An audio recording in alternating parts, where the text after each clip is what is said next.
আসসালামু আলাইকুম সম্মানিত ভিউয়ার্স, দেশ ও দেশের বাইরে দূরের এবং কাছের যে যেখান থেকে ভিডিও দেখছেন আপনাদের সকলের প্রতি আন্তরিক শুভেচ্ছা জানিয়ে আবারও আপনাদের জন্য আরো একটি স্পেশাল ট্রাক্টরের রিসেলিং ভিডিও উপস্থাপন করছি।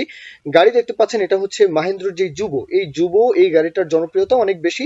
এছাড়াও সবচেয়ে বড় বিষয়টা হচ্ছে এখনো ফার্স্ট পার্টি মালিকানা গাড়িতে রয়েছে। এখন 3500 ঘন্টার গাড়ি, মাত্র 3500 ঘন্টা রানিং গাড়ি, বুঝতে পারছেন যে গাড়ির কন্ডিশনটা কি হতে পারে। আর মতিউর রহমান ভাই সরাসরি মহাজন মতিউর রহমান ভাই উনার তরফ থেকে বলা হয়েছে যে গাড়িটা মাত্র 3500 ঘন্টা। উনি 23 সালে ক্যাশ টাকায়, সম্পূর্ণ ক্যাশ টাকায় গাড়িটা শোরুম থেকে নিয়েছেন। বুঝতেই পারছেন আউটসাইড কন্ডিশন একেবারে to the point. Outside condition একেবারেই টোটালি ফ্রেশ একটা গাড়ি, দেখাই যাচ্ছে, বোঝাই যাচ্ছে, তাই না? এখন প্রথম মালিক যেহেতু ওনার নিজের নামে গাড়ি, এখনো হাত বদল হয়নি, সুতরাং প্রথম মালিকের কাছ থেকে গাড়ি নেওয়াটা এটা আসলে অনেক বড় একটা বিষয়, কেননা গাড়ির কন্ডিশন কিন্তু অনেক ফ্রেশ কন্ডিশন পাওয়া যায়। এখন গাড়িতে এখন পর্যন্ত ফুয়েল পাম্পের কাজও হয়নি, বুঝতেই পারছেন যে এখন পর্যন্ত ফুয়েল পাম্পও খোলা, ফিটিংস কোনো কিছুই হয়নি। এটা কিন্তু আসলে যৌক্তিক।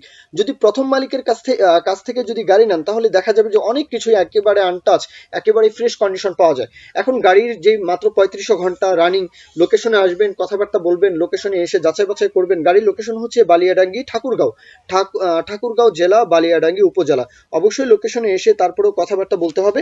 গাড়ির যে দরদামের বিষয়টা, এটা 8,50,000, 3500 ঘন্টার গাড়ি, মাত্র 8,50,000 রোটার সহকারে। মাহেন্দ্র যেই রোটার শক্তিমান রোটার সহকারে 8,50,000, 8.5 চাওয়া দাম। এরপরেও দরদামের বিষয় থাকবে, সেই বিষয় নিয়ে আপনারা কথাবার্তা বলবেন। মূল কথা এখানে শেষ। এখন কেউ যদি বিজ্ঞাপন দিতে চান, আমাদের চ্যানেল পেজের মাধ্যমে আপনাদের ট্রাক্টর, রোটার, ট্রলি সহ যে কোনো গাড়ির বিজ্ঞাপন দিয়ে বিক্রির ব্যবস্থা করতে পারেন ইনশাআল্লাহ। এ পর্যন্তই, সকলেই ভালো থাকবেন। আল্লাহ হাফিজ। আসসালামু আলাইকুম।